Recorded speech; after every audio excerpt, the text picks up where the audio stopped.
শুধু কোরবানির দিন আমনে গরু জবাইয়ের আগেও বিড়ি খান, আমনের গতকালিকায়ও আমনের টাকা সুদের টাকা। আবার কোরবানির দিনও আপনি জোহরের নামাজও পড়েন না, আসরের নামাজও পড়েন না। কোরবানির দিনও আপনি মিছা কথা কন। আমনের মধ্যে ইবাদত, আল্লাহর ভয়, গুনাহ ত্যাগ বলতে কিছুই নাই। কোরবানির দিনও আপনি টেলিভিশন চান, নাচ গান চান, আমনের কোরবানি কবুল হইতো ভূতে গেলেছেন। কথা বুঝছেন না আপনি? কেন কোরবানি কবুল হবে?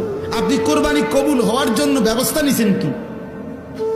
গরু কিনবার জন্য না বুদ্ধি করছেন? মানুষ লইয়া গেছেন 3 জন, গরু বাজারে গরু চাইয়া লইছেন, সেটা তো ঠিক আছে, কিন্তু কোরবানি কবুল হওয়ার জন্য ব্যবস্থা নিছেন কি?